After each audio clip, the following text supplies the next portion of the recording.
I am with David Jordan of Roanoke Trade Services. Mr. Jordan is here to answer a few questions for us regarding cargo insurance. Mr. Jordan, many first-time exporters might be tempted to forego cargo insurance under the assumption that the carrier will pay for damage to goods. Why might this be a very costly mistake? A couple of things that shippers need to understand. First is that carrier liability, whether it be air or ocean, is limited by convention. In the case of ocean shipments, most shipments touching the U.S. are limited by the Carriage of Goods by Sea Act, which imposes a limit of $500 per customary shipping unit on the ocean carrier. And the interpretation of just what constitutes a customary shipping unit is subject to debate and litigation, which has resulted in different answers. In some cases, it could be an entire ocean container. Sometimes, in some instances, it can be the number of cartons inside a container. It can be a pallet. In any event, the recovery in terms of the dollar amount from an ocean carrier can be severely limited if you are relying strictly upon collecting from the ocean carrier in the event of a loss. Air carriers are subject to similar restrictions. Usually it's 17 special drawing rights per kilo. And again, usually the values of the air freight or ocean freight shipments far exceed what the carrier is liable for. Further, the carrier is really only liable for their own negligence. They are not liable for acts of God. And so if certain sorts of things happen, the carrier might not even be liable for the $500 per container. So failing to recognize this can be a very costly mistake if you think that the carrier will be able to make you whole.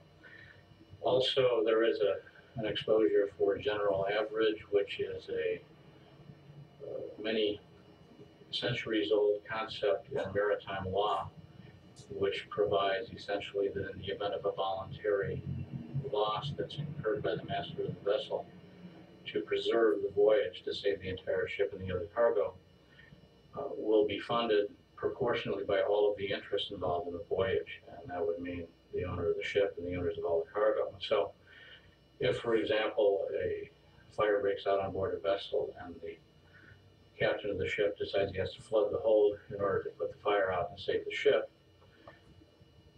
the flooding of the hold being an intentional act on the part of the master would probably put the occurrence into a general average situation in which every cargo owner, along with the ship owner, would contribute to whatever the loss was as a result of that flooding in the hold, even if their own cargo was not itself damaged.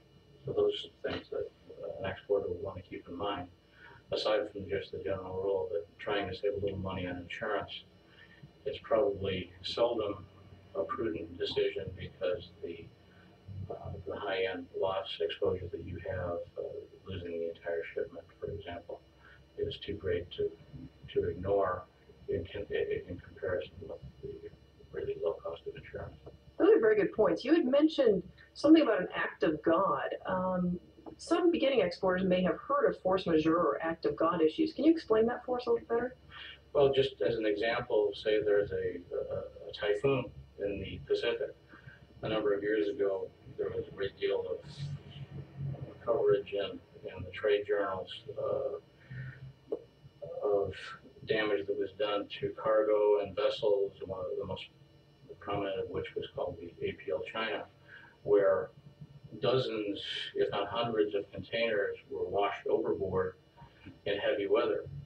And the owner-operator of the ship is in no way responsible for the perils of the sea, such as that kind of an occurrence. And there can be other things that are just simply beyond the control of the master of the vessel that can result in loss of your cargo, and it leaves the owner of the cargo essentially without any recourse to be made whole when they suffer a loss under those circumstances. In fact, if a general average happens to then be attached to the occurrence, if the ship has to put in somewhere for emergency repairs so it completes its voyage, then the cargo loser, sort of adding insult to injury, could have some problems in terms of cargo of his on board that was not lost, and having a liability to contribute to a general average, even though he also has suffered a loss of one of his other containers. So it's just not There are too many things that where the negligence of the carrier is not the cause of the loss to ignore if you're involved in international or even domestic shipping for that matter. That's a good point. Now, would I have to own the cargo in order to buy a marine insurance policy? In order to buy a policy, not necessarily. Now, with marine insurance, as with other forms of insurance, in particular, we'll talk about property and casualty insurance, marine being property coverage. In order to have standing for coverage under a policy of insurance, you do have to have what's referred to as insurable interest.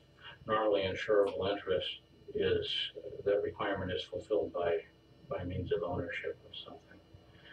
However, when an open cargo policy, which is a standard way of addressing marine insurance, is put in place, many times the party putting it in place does not necessarily at the time of the opening of the policy itself have necessarily insurable interest in specific property at that time.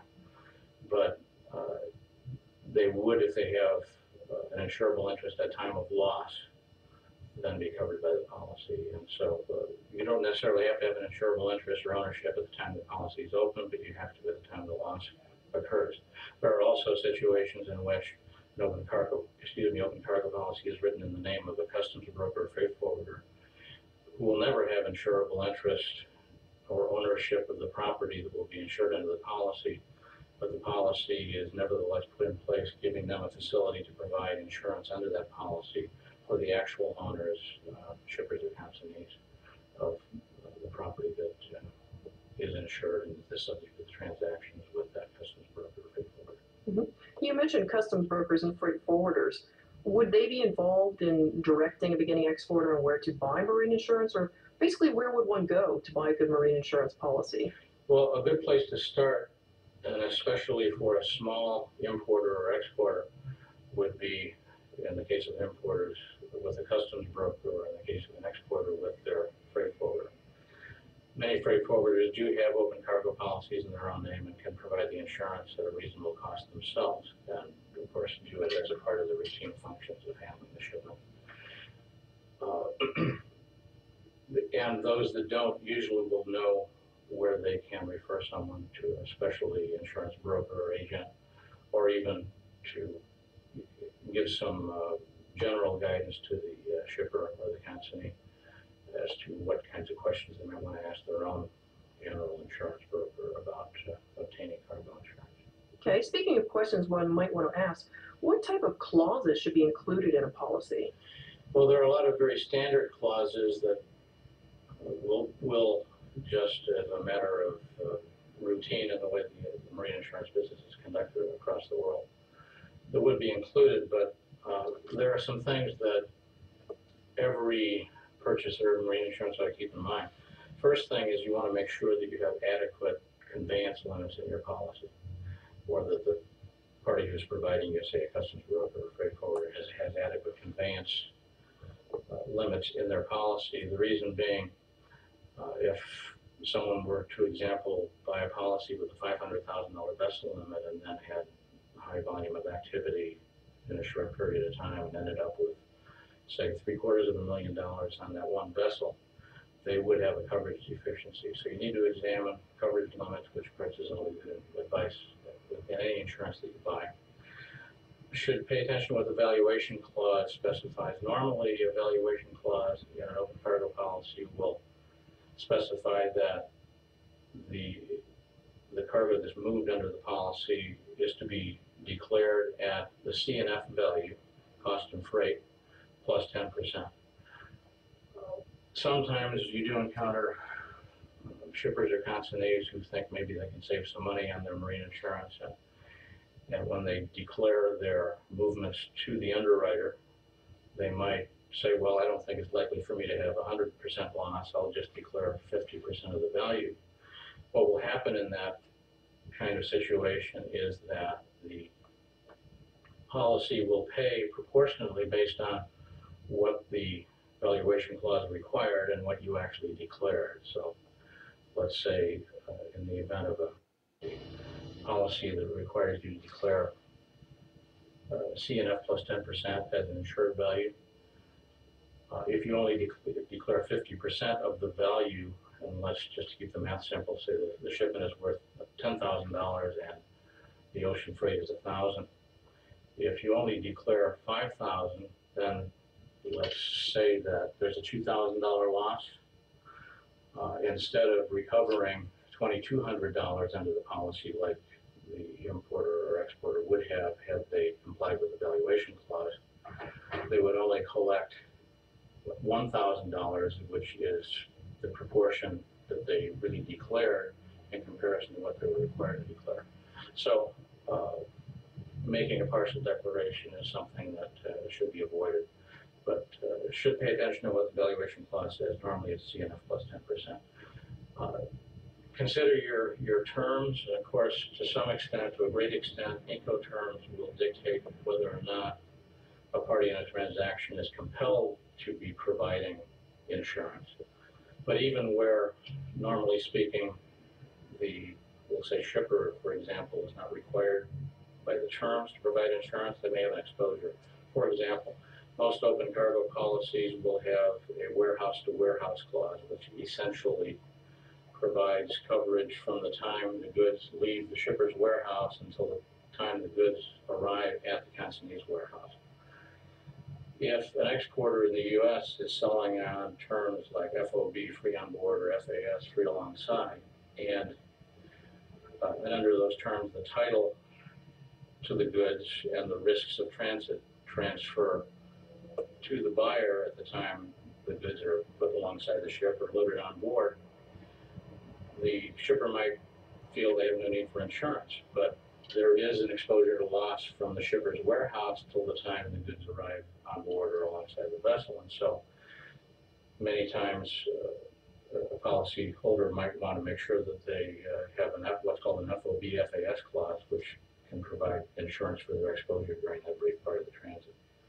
Other clauses that might be important to certain kinds of shippers or consignees would include control of damaged goods. Let's say that you are dealing in property which has a brand name, a trademark of some kind on it, and that the owner of that trademark does not want those goods to be just made available through normal salvage activities, sold at a flea market or things like that.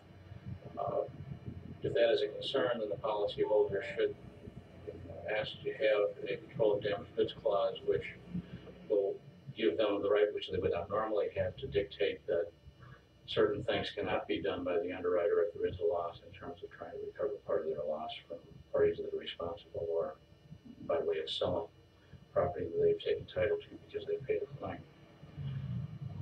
Another thing that can be a concern, depending on the type of commodity you're dealing in and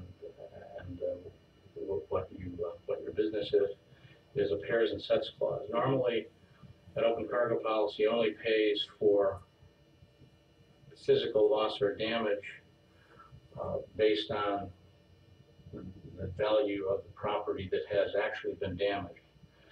But let's say, as an example, that an importer is bringing in suits which have jackets and pants, and